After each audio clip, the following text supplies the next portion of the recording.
Merry meet. Well, some say that shadow work is the most authentic path toward enlightenment. And while I'm not always a fan of extreme language like that, there is a great amount of truth to it. Now, contrary to what some might think, shadow work is not just simply dark witchcraft. Rather, it's an alchemical process that allows the practitioner to dig deep into their unconscious, where they uncover the blockages there that are holding them back. And when we do this, this can have profound effects on our intuition, our spiritual gifts, and the way that we connect to the divine.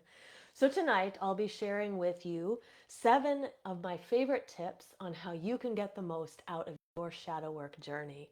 So, Merry Meet, I'm Aislin. This is Ask Aislin. And tonight, these are my top tips about shadow work.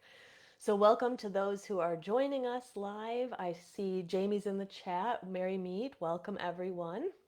So, we are going to dive right in, but if you are with us live, as always, there's a Q&A at the end of the episode.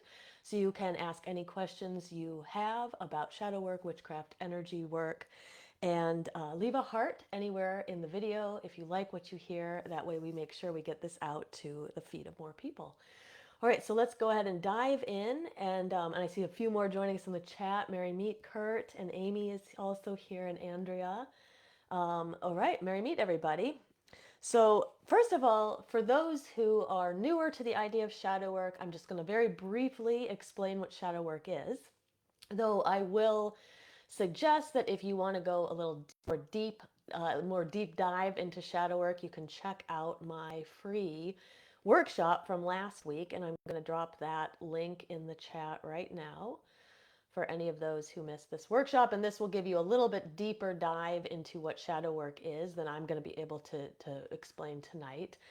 But let's start with a definition here. So, shadow work was a term that, as far as we know, first coined by Carl Jung, though, if you really think about what shadow work is, it's something that people were doing probably much earlier than that. It is a process of deep self analysis and deep self healing that can allow people to discover things about themselves that they didn't know before, but that's why it's in your unconscious. And once you begin to discover these things about yourself, you take back the control that these processes, these forces had over you prior to that. So it's really about making the unconscious conscious, and anything that falls into that category, bringing something out of the unconscious into the consciousness, therefore would fall into under the category of shadow work. Now, there are rejected parts of the self that is what is really existing in the shadow, and they form in 2 primary ways. One way is through the things that we tried in our life. Many of those things are things that we tried when we were children, that we no longer pursued for one reason or another, or qualities about ourselves that people told us were not good, that they were going to be problematic. And a lot of times, this also goes far back into childhood, where you think about when you were raised by your parents, your caregivers, let's say you went to the church and you had a deep connection to the church. This could be by pastors or ministers or clergy workers, teachers, basically anybody who had a hand in your upbringing can contribute to the formation of your shadow, because through watching them, through observing them, and through hearing what they told you, you determined what was right and what was wrong about the way that you were. So everything that is determined to be wrong or bad or something that we should hide gets pushed down into the shadow. And there it remains until we do something about it, though here and there it will pop its head up. It will begin to affect us in certain ways, and we may do things that we're unaware of why we're doing them. We may see ourselves falling into certain patterns, always picking the same kinds of partners, always picking the same kinds of jobs. Wherever we find that we struggle in life, there's usually something underneath in the unconscious, in our shadow, that we could do some exploration around that would help relieve that situation. And then we start to break through these blockages and we start to create new patterns for our lives. So this type of self-healing, it's very much necessary for our spiritual evolution. And of course, people can go through this lifetime, go through this incarnation, really not doing any of this work. And that's absolutely always a person's choice. Not every single lifetime that we have is meant to be one of deep exploration and self analysis.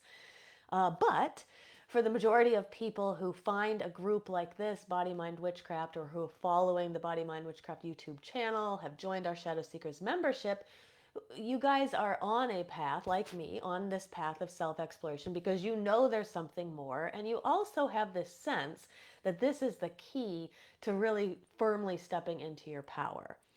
Shadow work, is one of the most effective ways that we can find our enlightenment, which is why that quote from the very beginning, it's many say it is the most authentic path to enlightenment. Um, so when we start to unveil these shadow aspects of ourselves, it because it takes so much tremendous amount of energy to keep those pushed down in the unconscious, when we start to actively work with them, we show the unconscious that we're not afraid of those things. We're able to view them, to look at them, to study them. It removes some of that power. So all of that power and all that energy that we were using to tamp all that down, that's no longer being used. And now you have that energy to do other things, and you can put that towards your spiritual evolution. And this is why many people who walk the shadow work path, who take it seriously, who do the work, and we'll talk later, you don't have to be doing the work every single day, every single cycle, but the people who are like on that pathway and they're making a concerted effort to be doing their shadow work, they notice that there's great benefits to this, including an amplification of their intuition, their spiritual gifts, the greater connection to themselves and to the divine. And on top of everything, they just feel better. You have better relationships. So there's a lot of benefits in the mundane world and the magical world as well. So that, in a nutshell, is what shadow work is. And now we will begin by going through 7 of my top tips on how you can get the most out of your shadow work journey. And some of these tips, if you've been following me for a while, you've probably heard me mention some of this before, and some of it you may not have, but at least we have it all in one place where you can figure out which of these tips makes the most sense to you, resonates the most with you. All right. So, and then just saying a hello to a few more. I see Melinda's also in the chat. Mary, meet everybody. Okay. So, tip number 1. Now, this is the one I decided to start with this one, even though this is like, there's a couple on my list that aren't very popular because sometimes people don't like to hear this. But the first tip is that shadow work takes time.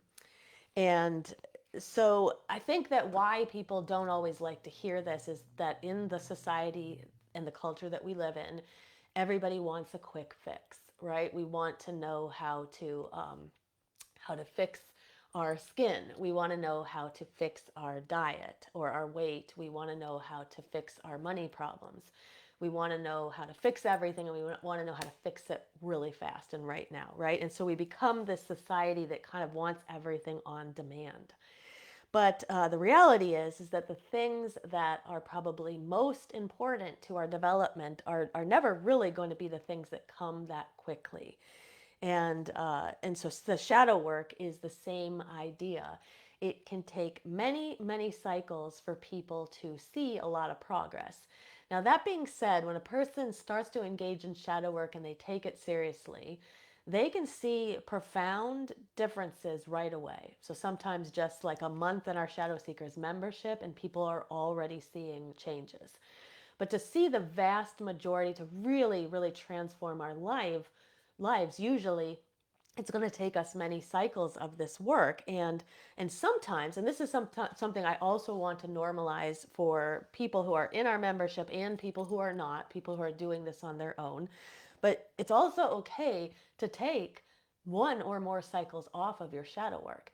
And so I'm not doing shadow work 24/7 every single day, every cycle. I mean, I try to live within the cycles. I try to, because I'm kind of living in lunar cycles, I'm always doing some kind of shadow work in there. But it's totally okay to kind of take a break from that, focus on other things for a while, and then come back later. And that's why in our Shadow Seekers membership, Sometimes we will have workshops that are not so much about all the deep, heavy stuff because people need a break. And so we'll do things like some of the astrology that's a little lighter, or we'll do some chakra work, which can be a little bit lighter than some of the deep, heavy shadow work. But that goes for everybody. Taking time off from your shadow work practice and then coming back a month or two later is, you can always work on other things. You can work on balancing your energy during that time. You can work on your spellcraft during that time. You can just take a break from the magical completely. Some say that shadow work itself is a lifelong process. Anybody who takes this seriously, I think at some level understands that. Sometimes I'll see people who will kind of join our Body Mind Witchcraft group and they'll say, I've already done all my shadow work. It's possible, but unless we're at the place where like we become so enlightened, we know everything there is to know about ourselves, and we are ready to, kind of evolve out of this plane.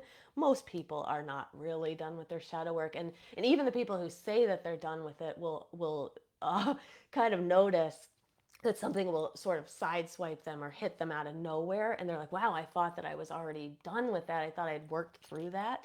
And then I think what happens to us is we get to this more evolved level because we've been doing such good work, and then we're actually able to face and process things that maybe we couldn't have processed and faced at those lower levels. And so it'll kind of hit us again. So like an issues with an ex will be revisited by those, even though we thought we processed that like 20 years ago, or issues with our parents, or issues with childhood matters, things like that. So it is alchemical work. It is the work of your soul. So we really shouldn't expect it to be that quick fix. This isn't like just buying a cream for your face and magically having everything look good again like you were 20 or something like that. Um, so it is important when we're doing deep healing work for us to manage our expectations. And, if we really want to create that lasting transformative change, then we have to be willing to go slow, and we have to be willing to trust the process. And also knowing, and this is really important, is also knowing that it's okay to not have all the answers. So I like to talk a lot about my own shadow work, and just so that it kind of you see somebody else doing it. And sometimes when I realize that there's an issue surrounding a certain thing, I don't have the answer to that issue right away. I just know that there's a problem right here. So I know there's an area of my shadow work to work on, and it could take me months before I have that aha moment. So I've really got to settle in. I've got to have faith in the process, and I have to be okay with not having all the answers right away. And I say that so that I can normalize that for people, because sometimes people think they're doing it wrong if they can't figure it out right away. And you don't have to, and most of the time you won't. But I promise that, shadow work does work. It absolutely works if you do it, and you do it at a serious level. But it is something that you have to take seriously, and it's not just like witchcraft. You can dabble absolutely in witchcraft, but if you want to get really good at it, you have to practice it. You need a daily practice or an almost daily practice. You need to be doing your rituals and your spells and connecting to deity if you work with deity, and that's how you get good, right? So it's the same thing with shadow work. The more you practice it, the more you show up to do it, even if you're not getting a lot of answers at first, the better you get at it eventually, and the more things that come through. All right, so that is tip number one. Um, so I don't know why this chat. There we go. I can refresh. Sometimes I can't see half the chat, and then I refresh it, and I can. I see Nancy's also here. Mary Meet. Kurt said no such thing as instant gratification. Yeah, I mean definitely not in shadow work. though though you can have very profound experiences very quickly without like feeling like you've done much work. A lot of times what it is you've done a lot of the groundwork over time, and then it can feel like in one instant that you gain a lot of insight. But Kurt is absolutely right. There's no such thing as instant gratification in this in this realm.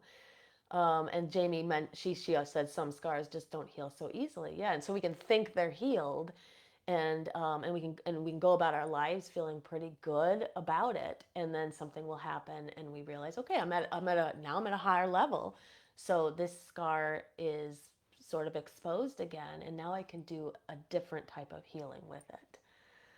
um, and Chris said, as soon as you think you're better, whammo, you're triggered. Yeah, and so that's the important thing too. We're going to talk about triggers as well as one of the other tips is that you can think that everything's fine, and then you'll sort of get blindsided or hit by it. And but all that does is it just gives you a place to do some further work. And then there's another Chris in the chat who said, "So I try not to dwell, but it's still shadowing me. I have a lot to learn." Yeah. So it's one of those things like you try not to dwell on it. What I kind of suggest people do is do some practices where they're sort of like prompting shadow work. So, spending some time contemplating questions that are meant to dig down into the unconscious and just see what arises. I mean, your shadow will always be there no matter what. We all have one, even the people who say they don't, we all have one. So, it's always going to be there. So we try not to dwell too much on it, but we're doing the practices at the same time, and then being patient and having faith that, in the right time, when we get to the right place in our healing, we ask the right questions, we contemplate the right things, we will have insight into it. But it's one of those things where it's the same as with chakra work. I've heard people say like, I've balanced all my chakras and I'm done. It's like saying, to me, that's like saying, you know what, I did some exercise and okay, exercise, check that off. I'm done with exercise for my life. It's like one of those things. It's never done, but we approach it from a different place, as we get to different levels in our healing. Okay, so tip number 2, shadow work is not just dark witchcraft. So I bring this up. I think that many people who follow me know this, but sometimes they're not sure. And we get people a lot of the time who kind of, not a lot of the time, but we get people who come here and they're not really sure. They think this is dark witchcraft. So I get asked this question a lot. And in fact, I get asked sometimes by people if shadow work is evil, even if it's going to be dangerous to them. And it seems to be a common misconception. And so I wanted to bring this up as a tip and share it with you. Um, so when witches will say that shadow work is the darker side of witchcraft, I think the answer here is yes and no, or yes or no, or I'm not sure. It's neither of those things. It really depends on your definition of dark. So many of you know how I feel about the patriarchy. I'm not a fan, and so the patriarchy has sought to crush the divine feminine and to put it at a place that is below the masculine in our society. And so anything that is related to the divine feminine, like goddess worship or intuition or the unconscious, even any of those things, are regarded as evil or darker or dangerous in that type of system. And you have to kind of remember the system is a system to control people. And so you have to teach people to be afraid of the things that are dangerous to the system, or people engage in those things and could potentially override the system, right? And so everything that is connected to the divine feminine is going to be, it's going to be graced with that that idea of it's dark, it's evil, it's dangerous, stay away from it, right? So that very word shadow can often have a negative connotation. Like my mom was always like, I'd like to take walks at night, and she doesn't like that I do that because there's things in the shadows. You can't see what's in the shadows, right? So it takes on this like negative connotation in our society. So it is not satanic, and it's not just a dark side of the craft. It is, as we explained earlier, shadow work is digging down into the unconscious to discover what is there. It's intended to be a tool of self-awareness and self-discovery to help the person who is engaging in it better understand what is going on with them, right? And with others. And so when we are able to have those realizations, we become much more authentic in who we are, and we have a better chance of evolving spiritually, right? But the thing is I think this is very interesting, and I'm never going to be able to remember what episode this was or where I saw it. But a long, long time ago, I watched an episode of The Wife Swap. And I don't watch very much TV, and this is why I will never be able to find this for anybody. But there was a part in this episode where one of the women who was like swapped, she was trying to tell the husband that um, I think that they needed therapy or something like that, that the family needed therapy. And he goes off on this rant about psychology and how psychology is evil and it's the devil's work and don't trust psychologists. And I, as somebody who has a master's degree in psychology and has made it my life's work, it just made me laugh, right? But when you think about it, why would a person think that psychology was evil or dangerous or dark or witchcraft or satanic or whatever it was? Well, from a systems perspective, a system that wants to control what people are doing, then you wouldn't want people to have insight, right? Because the more people that have insight, the more that they're going to stand up for their rights, the more they're going to say something's not right here. I demand changes. I demand like the system to change. I demand um, a more level playing field for people, whatever.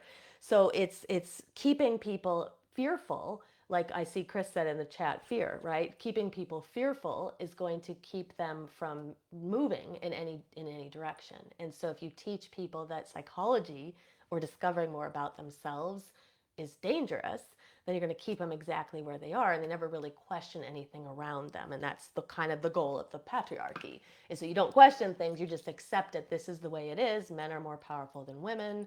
There's only two genders, like all the different things that there's hierarchies of who's more important than other people.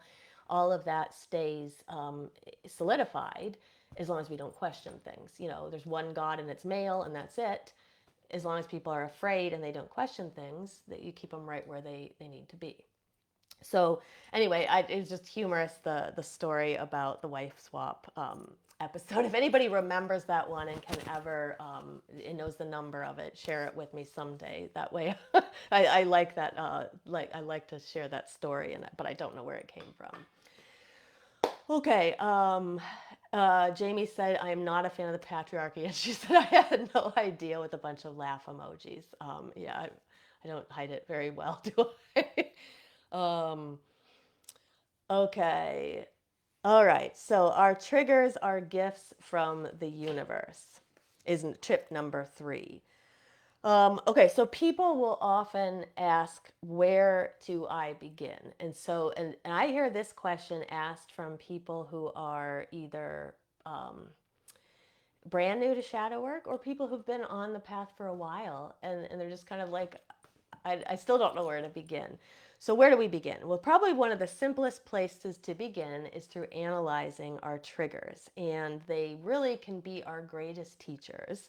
Because when we are triggered by something of us, outside in the universe, it's a way for us to engage with that thing, right? So if we are not triggered by that thing, we will never know that it impacts us. As long as things stay deep in the unconscious, we don't know that they're there.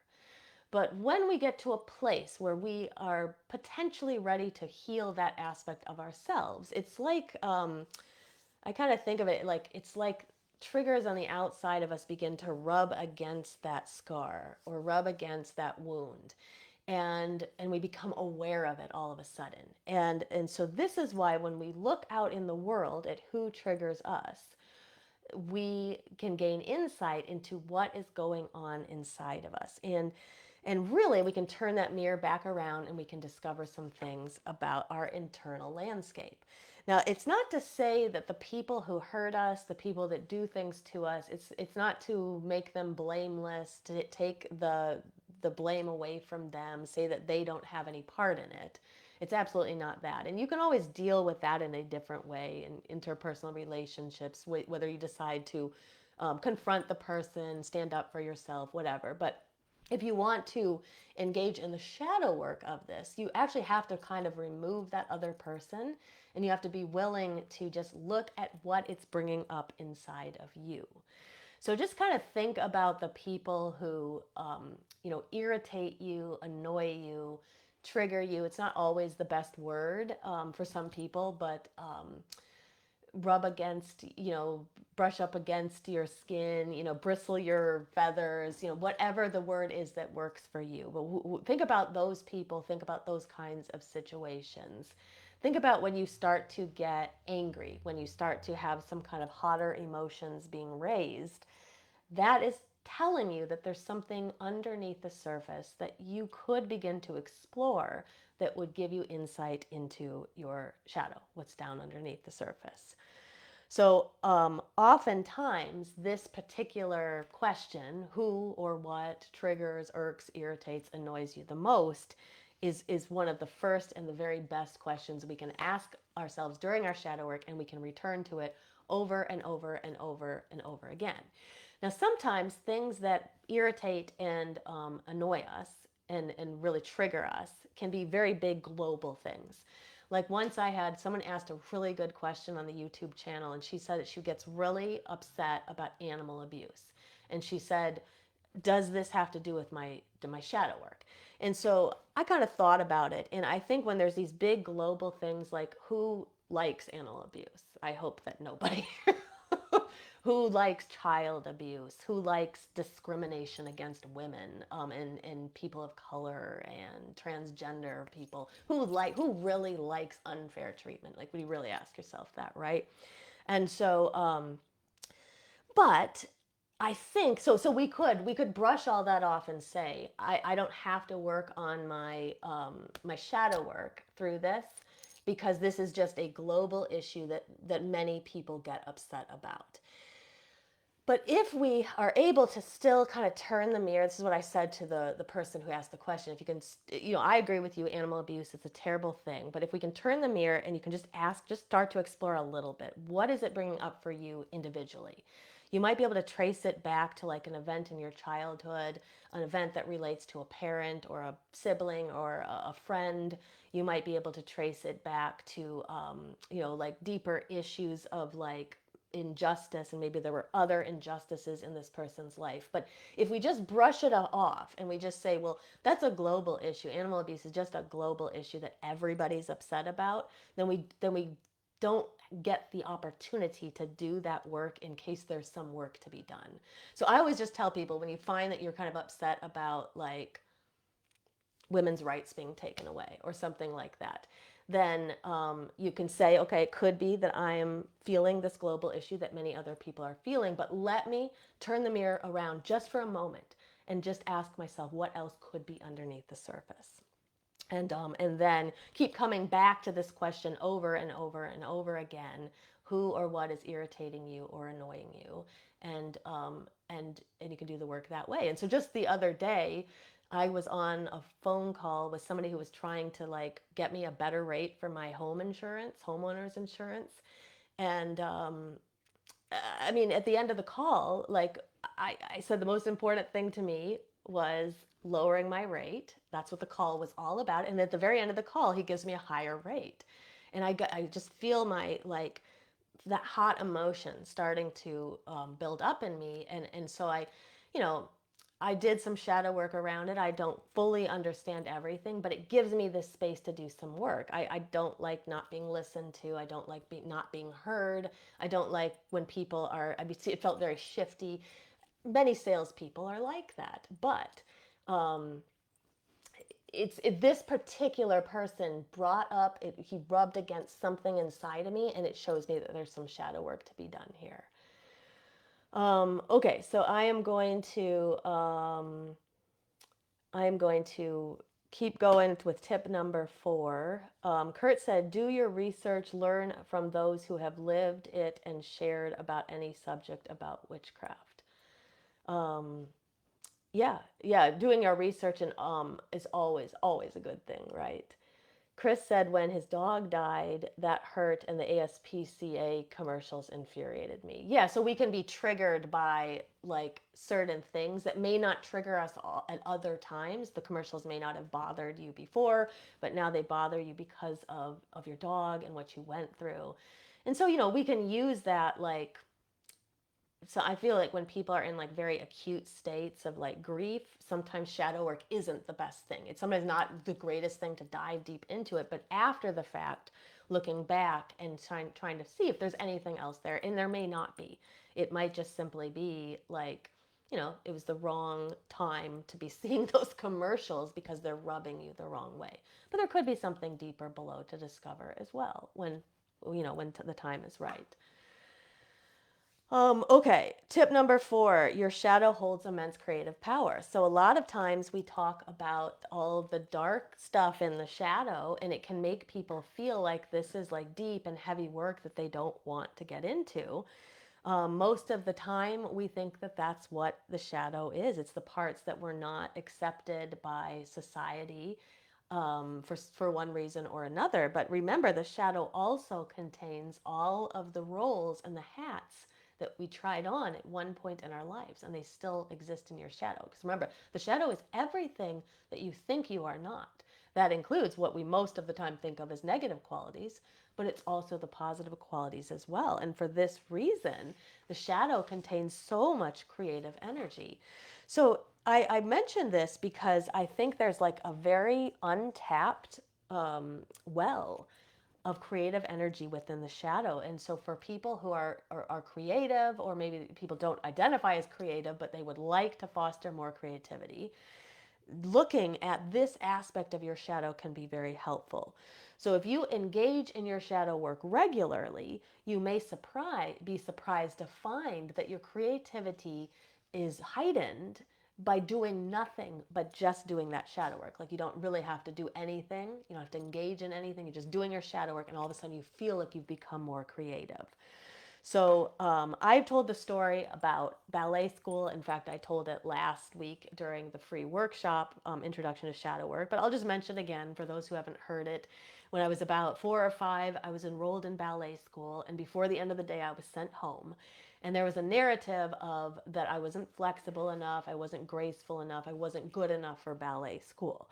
And so this was a story that I carried with me my entire life. And when people tell you something, especially when you're very young and we're very impressionable, we just come to believe it, right? We may not even engage in things that would counter act that belief. And in fact, what we probably will do is we'll actually do things that will confirm that belief, and never really diving deeply into what's below it. So for me, um, I just, it was just kind of the story that I told myself. And then there was one, it was probably about like 8 years ago.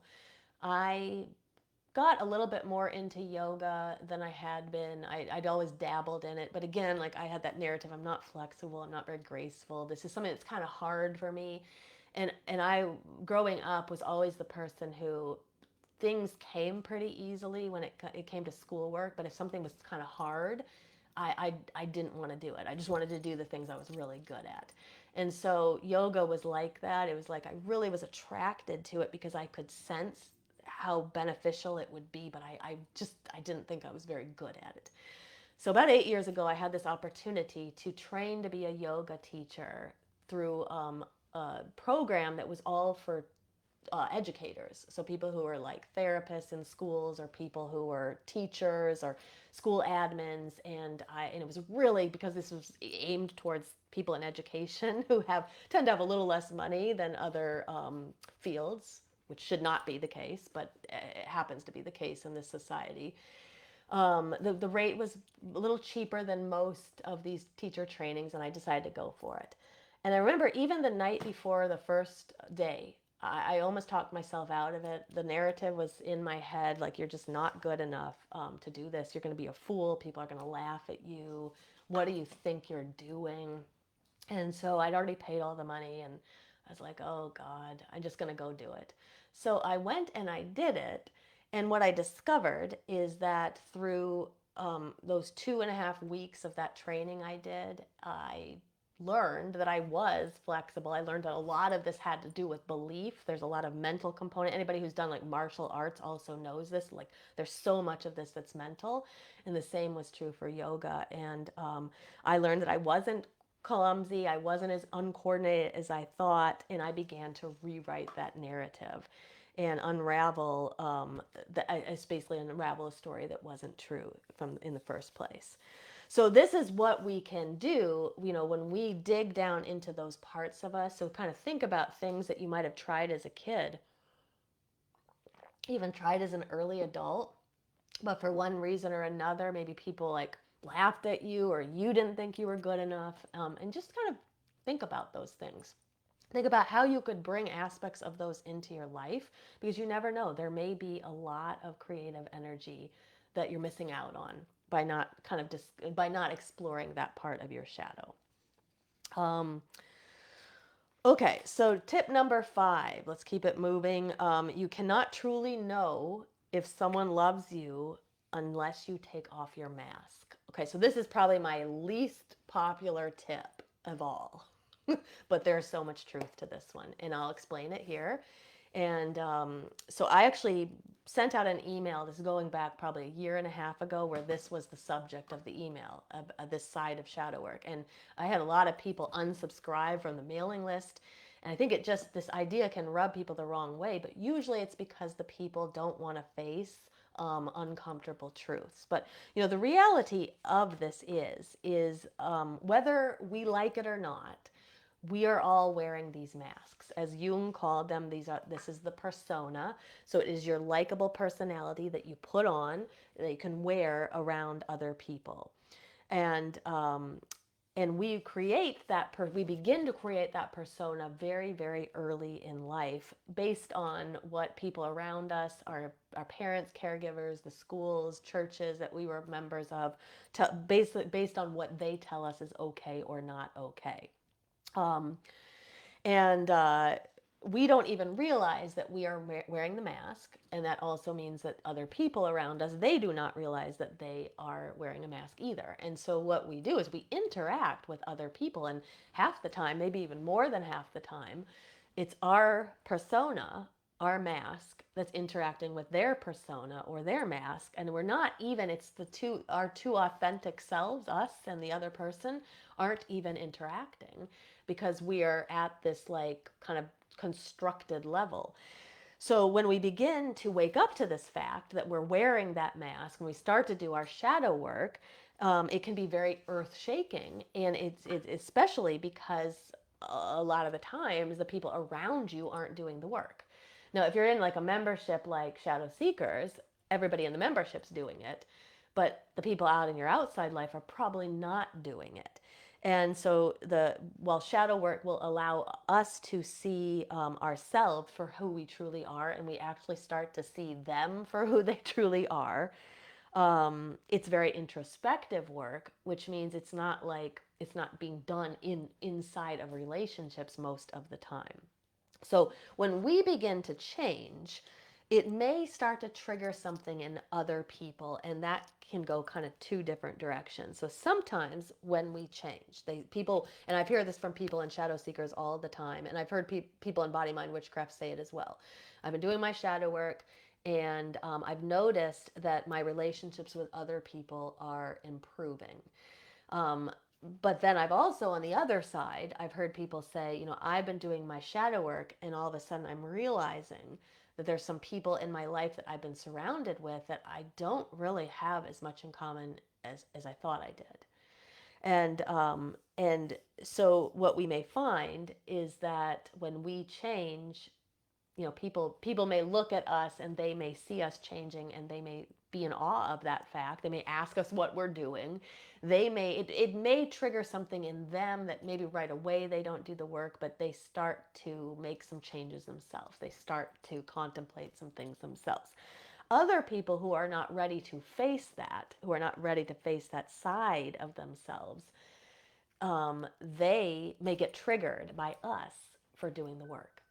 So if you've ever had somebody get mad at you for the way that you've improved your life, you know what I'm talking about.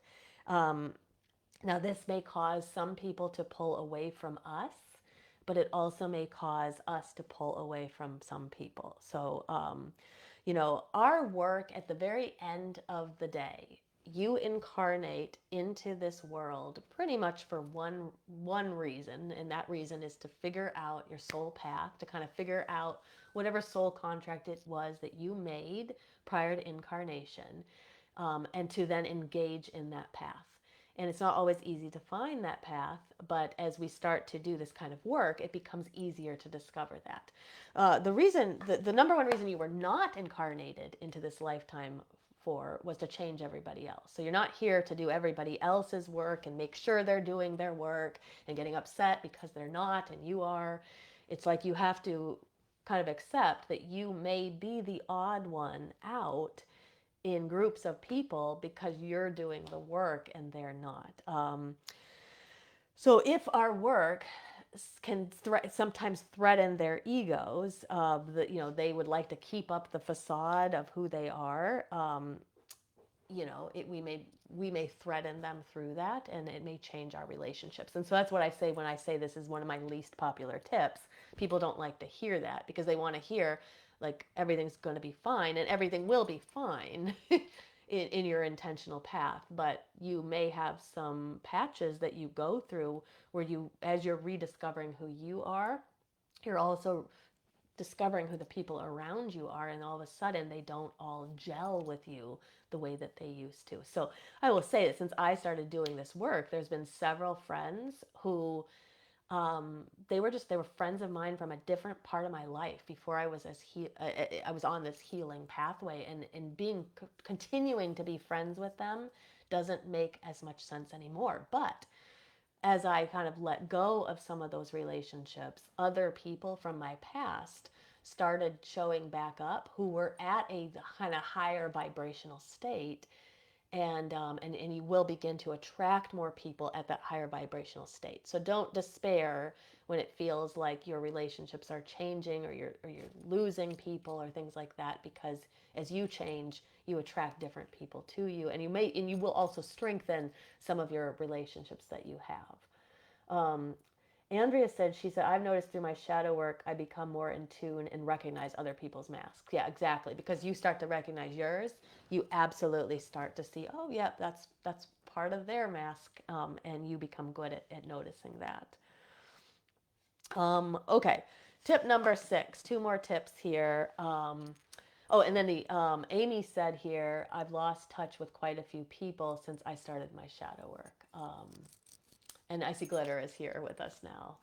Welcome, Glitter. Yeah, and so like you, Amy, there's quite a few people too that I've lost touch with because it's just the nature of the work. And so we learn, we make new friends as we go, and it can be painful. And so we should acknowledge it, that pain.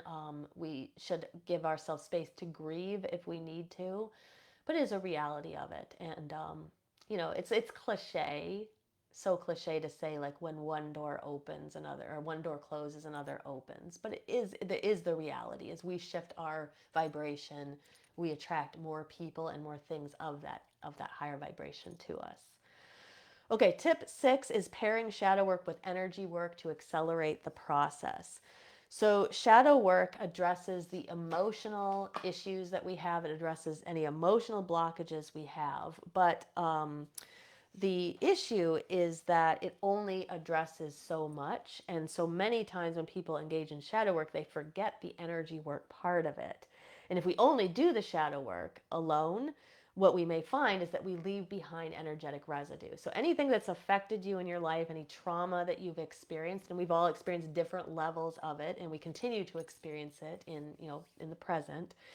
But any anything that we have experienced has the potential to leave behind energetic residue. And so, for example, um, let me see, what is my example here? I can't even read my own writing. Okay, someone who's worked through grief, let's say someone has lost someone, or they've been abandoned, they have experienced like a lot of loss. You might have an inner child that has like loss, abandonment issues, um, say by the caregiver at any age. What we may find is that the shadow work will help us explore those emotional blockages. So we start to do some of this inner child work. We start to recognize, okay, I didn't get everything I needed as a child. There's some abandonment there. There's some grief that I carry for that, and we start to dig down and we start to do that work.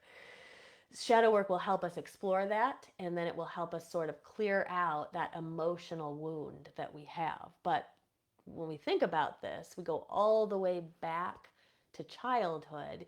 You may have been carrying that wound in your energetic body. You may carry it in your heart. You may carry it in your solar plexus. You may carry it in your sacral chakra. It could be in your throat chakra because maybe you couldn't express yourself. And so, even though you've lifted the emotional part of it, there's this deep energetic wound that you've left behind in the energetic body. And so if we don't do something about that, we just leave it there. And what that means is then when we're trying to raise energy, maybe for spell work or for rituals, or we're trying to, really raise our vibration and draw in abundance that we want, but here we've got this kind of stuck and stagnant energy in a part of the energetic body. Feelings of anger, grief, pain, any of this can be unconscious and it can be stuck in the energetic body. So, what we do here is we start to do energy work and we start to move that out. So, if you start to make a concerted effort to study your chakra system, then you will start to uncover energetic blockages that have been left behind in some of your various chakras, and you start to undo those. You start to break away, or start to what's the word I would say? I would say like burn away some of it, but it's not necessarily that. But you start to remove some of those energetic blockages. You start to break up the stuck and stagnant energy, get that energy moving again, and you start to feel a lot better. And then your work is exponential because you've done the work to clear out the emotional blockages, and now you've also done the work to clear out the energetic blockages.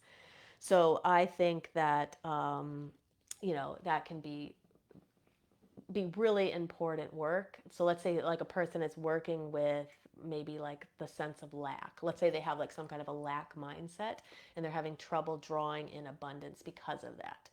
So they can get down and they can start doing a bunch of shadow work around it, and they can discover maybe there's narratives that their parents said, or they were observing other people in the family who were um, always feeling that they didn't have enough, and we pick up all of that energy, right? And there could be specific circumstances, memories that people have of this issue of not having enough, and they start to work through all of that emotionally.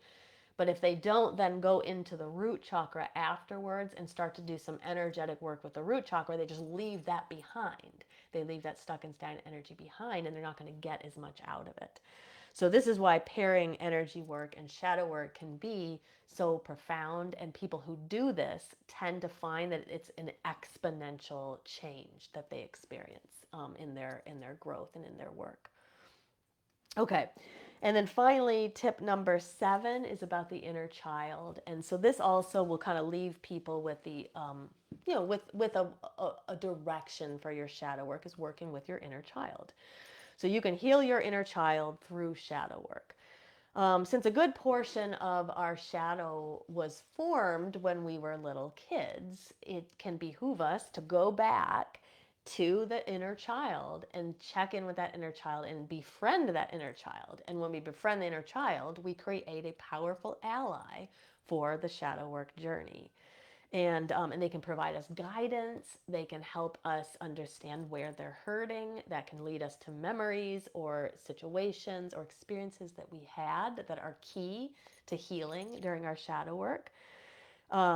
So what I recommend that people do is think about some of your very earliest memories that you have, and it's really important for you to kind of think about memories on both sides, good and bad. So I'm sure that you have really happy memories. Hopefully there's some. And then you probably also have memories that stick out as being not happy, as being downright awful sometimes, right? And so what I would do is I would kind of just think about some memories, like maybe pick an age to go back to 6, 7, 8 years old, and think about your life back then, and then see if you can divide the memories into positive memories and negative memories.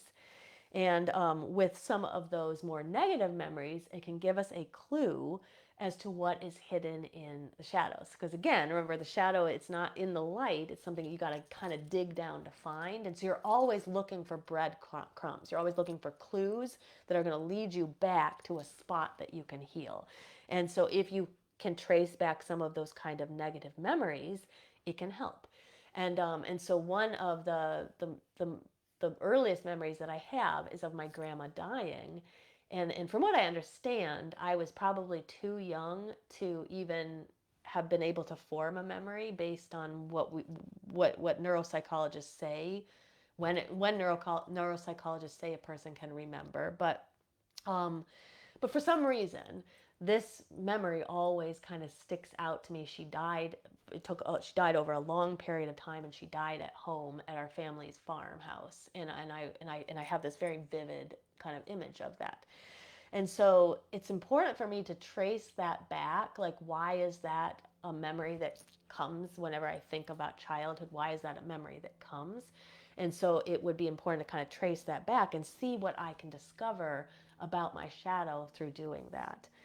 Um, like I said, tracing back those negative memories can give you a clue as to unhealed parts of the shadow. It can also help you find any patterns of those memories. So that would also be important. So if you notice, like, let's say you notice a lot of those memories are of death, and for me, they are. Like, if I think back, I remember my dog Brandy dying on my 7th birthday. I remember my turtle Billy dying when I was like 8, near my birthday. It always seemed to be near my birthday, sadly.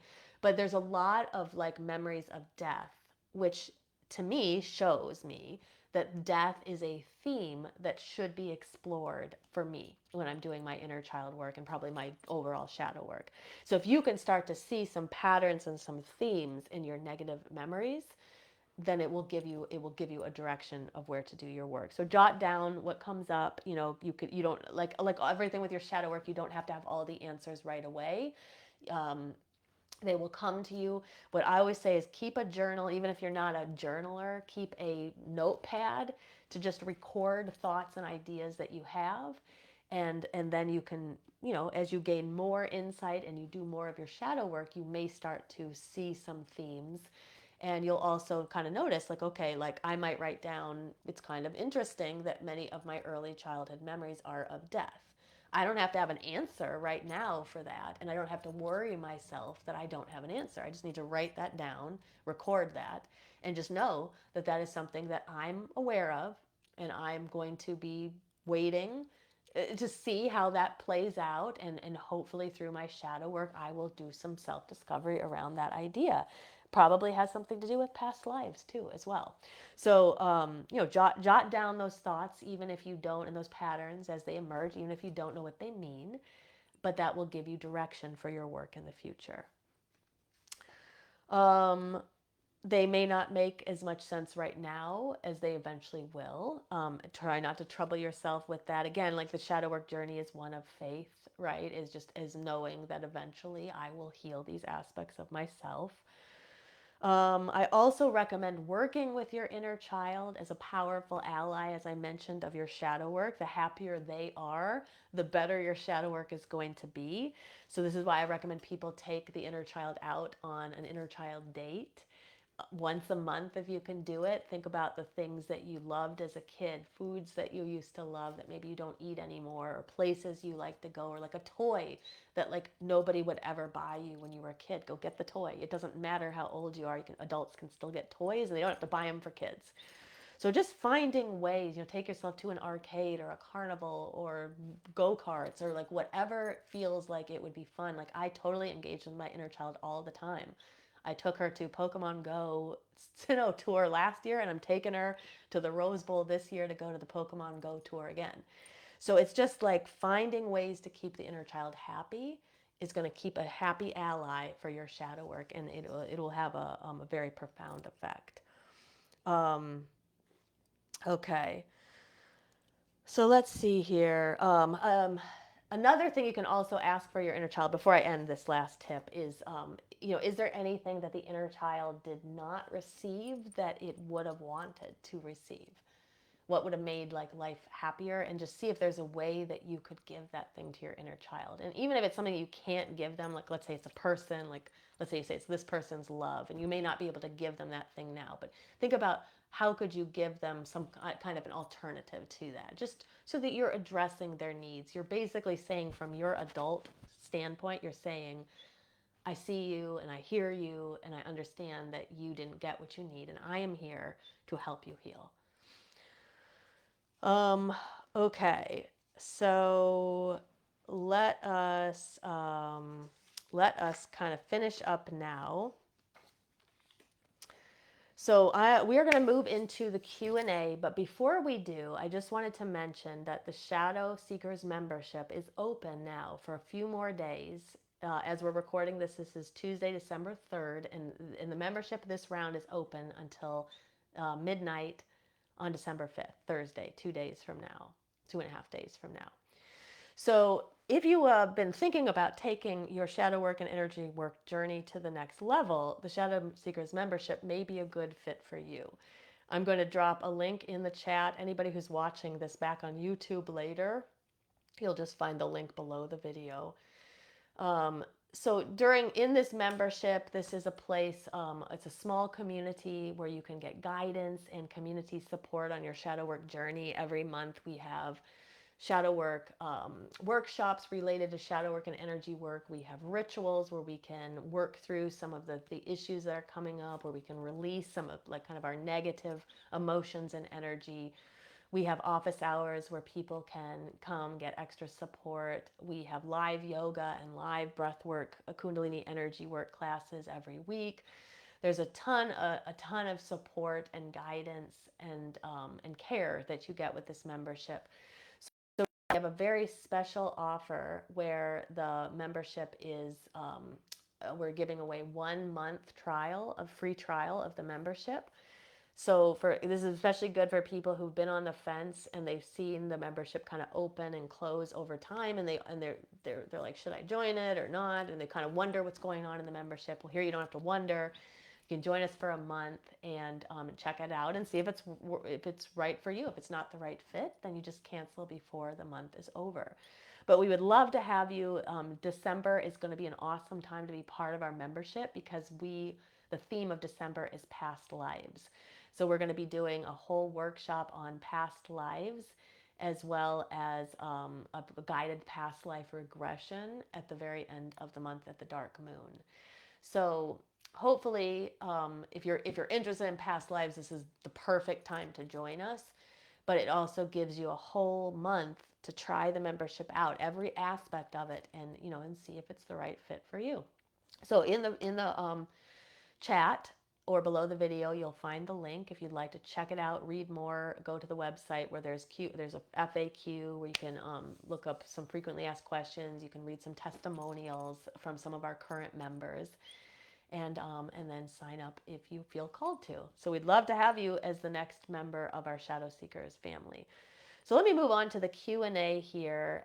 Anybody who's with us live, feel free to put questions, comments in the chat. If you're watching back in replay, you can also leave your questions, and I go back into the chats afterwards, and I answer anything that didn't get answered during the live. Let's see here. I'm just catching up on what's in the chat. Kurt said, loss may be difficult as in friends or other ways. He said, I have to soul search and accept it will avoid further pain or sense of loss. Attachments can be difficult if only one person feels that attachment and the other doesn't feel the same anymore. Yeah, and that can be the challenging part about shadow work, and just our relationships in general, is that they shift and they change. And sometimes we think relationships should stay the same all the time, and they don't. And that's the reality of it. And so there can be a lot of pain and a sense of loss that comes up. And this is where I think people can really serve themselves by trying to work through that during ritual. You kind of work through some of your grief, letting go of some of your any parts of you that kind of cling to the things that you've lost or have had to let go of. But as we change, other people also change around us, and it's just natural that our relationships change, and some of them they don't survive our growth. But but I do believe that we draw in more people who are like us, as we continue the path. On the idea of inner child, Glitter says she loves coloring. It's such a good activity for your inner child, to just like let yourself do that, right?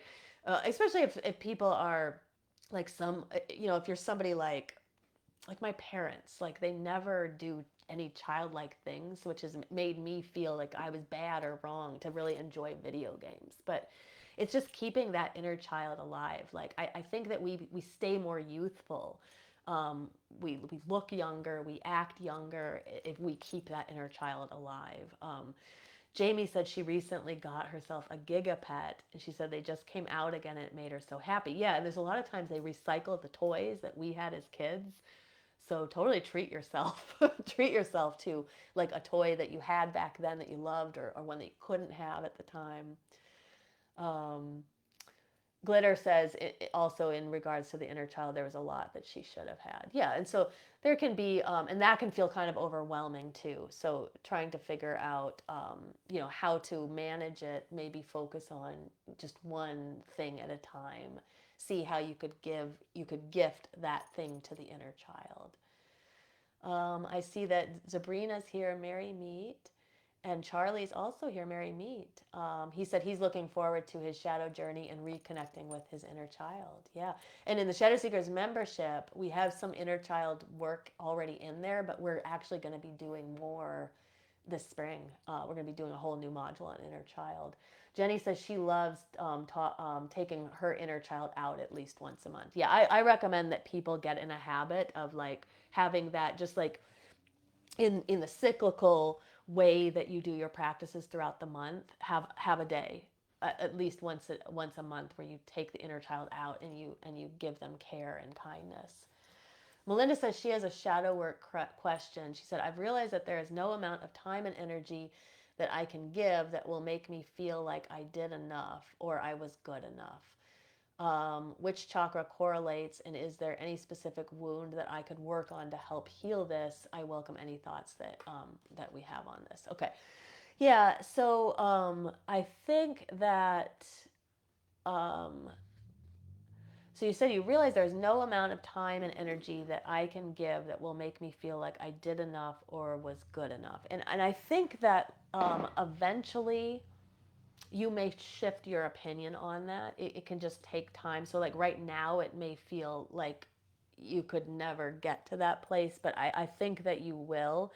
It could take quite some time and quite a bit of work, but I do think that you can eventually get to a place where you will say, I did enough and I am good enough, or I was good enough. Um, as far as the chakras go that could help you get to that place sooner than later, it's definitely your bottom three. I think that your root is kind of about your stability. I think your sacral chakra is about like giving and receiving. So the sacral chakra would be a very good one to work with.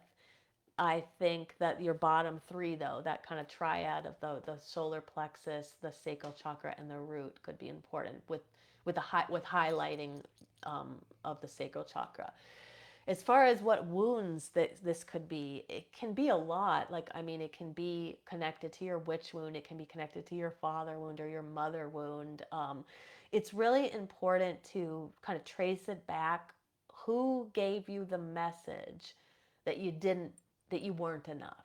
That's what you want to trace it back to. See if you can, is it a parent? Is it a caregiver? Is it the church? Is it other parts of your members of your family? People in school, teachers, who gave you that message? Where did the message come from? And you may not have the answers. So like these can be like these questions can just be probing questions that you sort of jot down. You're going to contemplate when the moon is in the dark phase, something like that, or you feel like you're a little bit more receptive to the energy. But that's where I would definitely explore kind of more the father wound, mother wound, possibly even the witch wound. But like, who said that you're not enough, or you didn't give enough, you're not enough, you're not good enough, and then work with your sacral chakra. But definitely message me, send me an email too if you want to talk about it in more specifics, more depth. But that would be my advice, at least for right now. Sabrina said, "Do I recommend any herbs for Yule time?" She said that can scent the home so we can welcome our deities as well. Yeah, I mean, I think that I don't specialize in herbalism, though I dabble in it, so I know some. Beth is a really good person to ask, and Polity is also, she's in our Shadow Seekers membership, she's also an herbalist.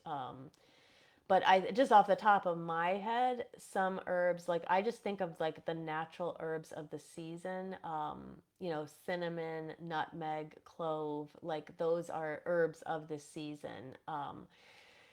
We don't often think of it, but just like evergreen, we don't always think of it as an herb, but again, it is an important plant of the season because it teaches, why our ancestors revered it is because it stayed green even during the death of everything around it. So it was like basically an internal symbol, or a symbol of the existence of the goddess, um, and the divine, even though things around are dying. So evergreen can be very good.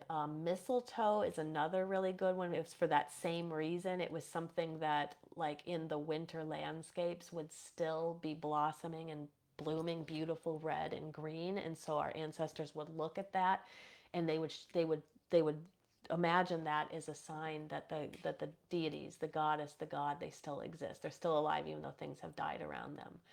So those would be some of my thoughts. But I'll tell you what, I have a book on Yule, and it has a whole like page on herbs. So I will take a picture of it, and I'll just I'll post it here, so you can look at that over and see if there's any ones that you feel called to. But that's a really great idea to like kind of bring those herbs into the home to kind of welcome the deities.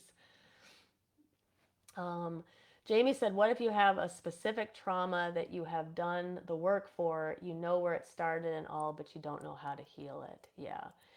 I think that, for me, the way that I usually approach that is through, the repeated cycles of the work. I think eventually you have that aha moment where you know where it comes from. You kind of know the circumstances around it, but you don't quite know the healing yet.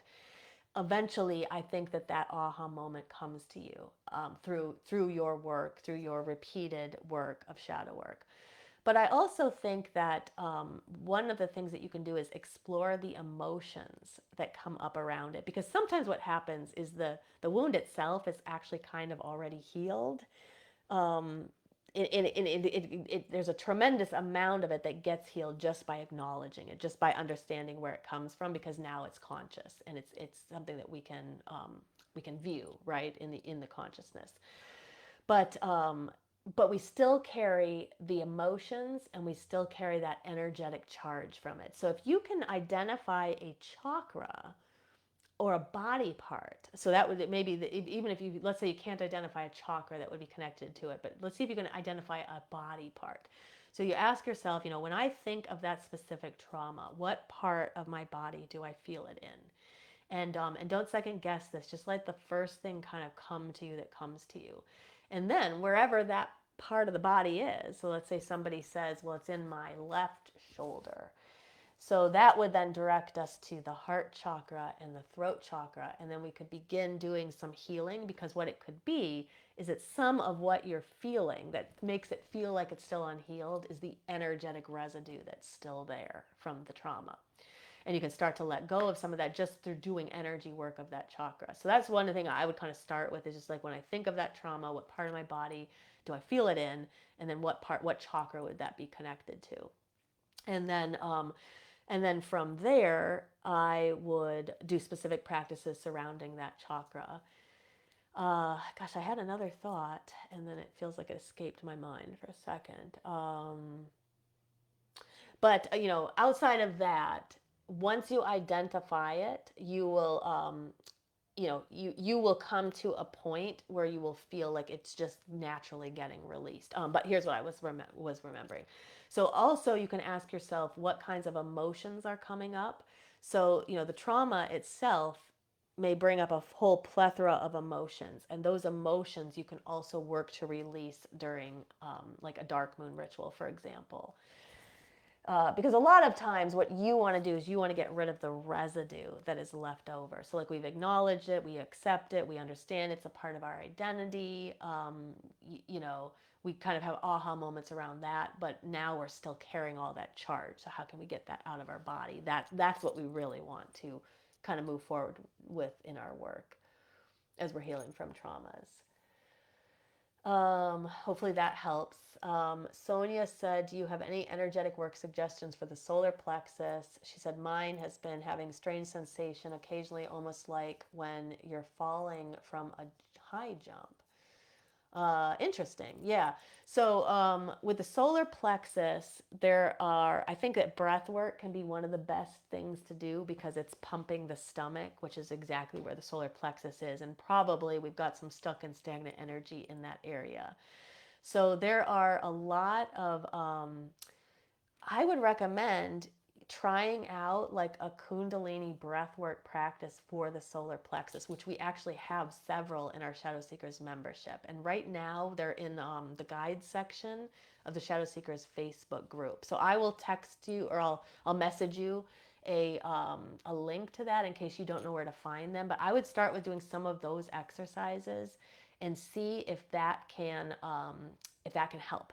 The other thing is like I've got a lot that I'm carrying in my solar plexus as well that I've discovered is from past life stuff. Actually, a death in a past life, and I've started doing like some massage, like somatic massage in that part of the body, and it's been helping. So that's another thing you can do. Like you can do massage around your solar plexus and see if that helps to release some of the tension. But I will send you the link so that it will direct you towards those videos of the Kundalini energy work. And I think that could also help a lot. And then just kind of continue to work with the solar plexus, see if anything else comes up, kind of like emotionally, any emotions that are coming up, and then we can address those as well. Um, Anthony said, working with the rejection wound with my inner child, and he said he got peppermint hot chocolate for him. Yeah, yeah, I totally like treat your inner child to like really delicious things that they love. Glitter said she just had to let her snickerdoodle go. She was 20 years old and had cancer 3 days ago, and she's devastated. She was a dachshund. Oh my God, I'm so sorry. So hard to lose our fur babies. So just be as gentle as you can with yourself right now. And to me, it's like when you're going through that stuff, just give yourself permission to be any way that you need to be. You don't have to be anything for anybody. You just have to be who you need to be for yourself right now. Um, but it's so hard when we experience that. I'm so sorry to hear that. Kurt is saying he's looking forward to the 12 days of Yule. And I see a lot of people saying they're feeling sorry for Glitter. Yeah, I know. But just be as gentle as you can. Lots of self-care right now. Do the things that are best for you. I see people in the chat are mentioning some herbs for Yule. Those are some great suggestions we have here. Chris said pine, holly, mistletoe. Kurt said cinnamon or pine. Jen says rose, very good for the ancestors. That's a good one. Very good. Okay, I have one question. I know this has gone like way over, so let me go really fast through like these two. Oh, Glitter says, yeah, if she was on the microphone, she'd be bawling right now. I know. I know. Try to take some comfort. You know what I've always found too is that like a little ritual has always helped me. Like I always burn like copal resin. Some people pronounce it copal, but I burn that resin when one of my beloved pets has crossed over, and burn some candles for them. Um, and you know, sometimes doing that little ritualistic aspect can help you in your immediate grief. Can you put the title of a book in the chat? Yeah, sure, totally. Yeah, yeah. You guys can always share books and things. And speaking of that, there was a question from Tom, and he was asking about grimoires. And rather than answer him typing it out, I thought it would be best to just show these books here. So, for those who don't know, a grimoire is a book of spells usually, and so I was asking him, is he looking for information on making one or finding ones that I suggest, like spell books? And he said he was looking for ones that I suggest. So I want to suggest a couple of books. So the first book here, I'm just going to put it up. It was one of the first spell books I ever got. This is Bewitched. But I have to like, there's a disclaimer on this book. Okay. So this book is called Bewitched, Titania's Book of Love Spells. So I got this like 25 years ago as one of the first spell books I got. It is a beautiful book. You can't really tell here very well, but this is made of velvet, the cover. It has beautiful illustration, very well made. But the disclaimer is that the book is definitely written for women who are trying to attract men. And I was really into like love spells at the time. So I think anybody who's trying to attract men, this would be a good book for them. But it's all love magic. Very beautiful book though, and it kind of got me off on the path of doing spells. So since then, Titania wrote some other books I think are still kind of geared towards women. But here she has another book that's called White Magic, where it's not just love magic. This was like all of her spells in here. Some love spells, some not. And then she has another book. This one's kind of cool, and this one is called Enchanted. And again, they're all like these big, beautiful velvet books. And this book is kind of neat because it goes through the different moons. There's 13 moons with 13 sort of sets of intentions and rituals and spells. So this is a pretty cool book. If people are looking, literally, like this is a spell book. There's not much else in it besides kind of like how to set up the ritual space and then how to do these spells. But if a person is looking for that, this is a great option. So again, this is Enchanted, and the author's name is Titania. And she says down here, it says Titania's Book of White Magic. So those are some of my very first books. Another book that I don't know that anybody will ever be able to find this because I think it might have been like a Barnes and Noble special. But if a person can find it, this is the Book of Spells by Nicola Pulford. The last name is Pulford. Nicola Pulford. And it's called The Book of Spells. And what I like about it is it's got this little ribbon here, and you can open it up, and it's got beautiful illustrations. And this particular book, it's got spells in different intentions. So like here, this particular section is love spells. Here's fame and fortune. There's a whole set on work, home blessing spells, just a lot of really interesting spells. What I will say is both in this book and Titania's book, the ingredient list is kind of big. It's kind of like some of these are ingredients that are hard for you to find. So most of the time, I would I would replace them with easier things to find. So anyway, that's an option there. Another book this is one of my first spell books as well. This is Simple Spells for Success. And this is by Barry Dolnick. The last name is Dolnick. This book is potentially out of print. There was a whole series of books, and I think there was like this is the Simple Spells for Success. There was one for love. There was one for home. And there was a whole series of books like this. I'm pretty sure I got this from like the One Spirit Book Club, if anybody remembers that from like the 90s. But I do know from having been on Amazon that this book is still for sale, and you can find the books in this series.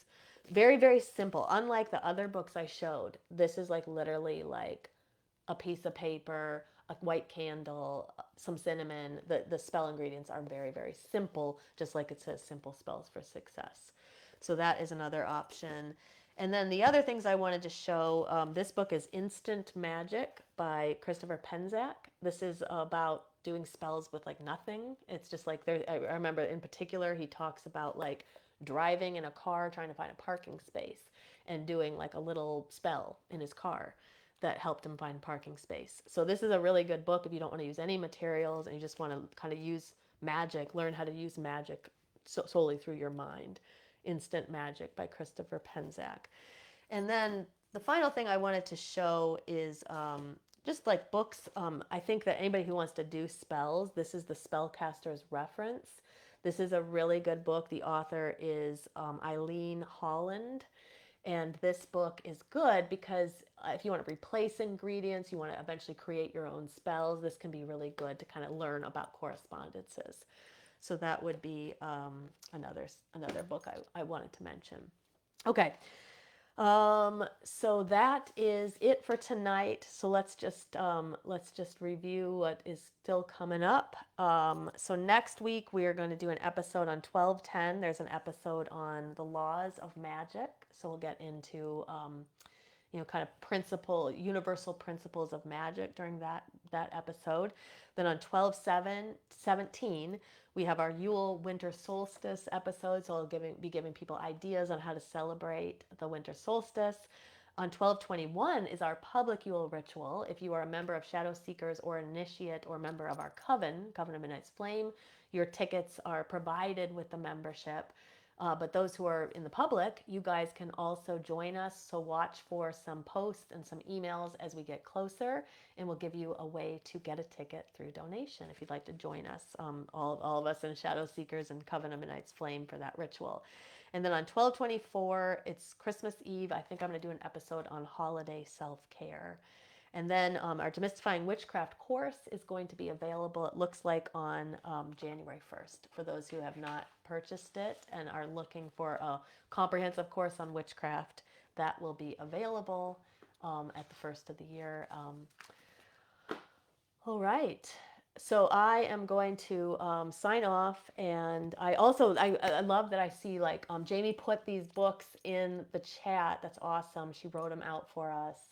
And then Jenny also said Moon Magic by DJ Conway. And I wanted to remember to put one of the DJ Conway books in here. She said it's an old one, but a good one. And then she said Earth, Air, Fire, Water by Cunningham. That is another great, fantastic book. All right, guys, so I'm going to sign off. If I've missed anything in the chat, I'll go back later and I'll make sure I answer anything that you guys have. If you have some questions, if you're watching back in replay, leave them. Like I said, I'll go back in later. I answer all your questions. And if it's something I think that people will benefit from, I will add it to next week's episode. So leave a heart or a thumbs up somewhere in the video to help us get this out to the feed of more people. And we'll make sure to subscribe to our YouTube channel, Body, Mind, Witchcraft, and you will not miss a single future episode. All right, until next time, blessed be.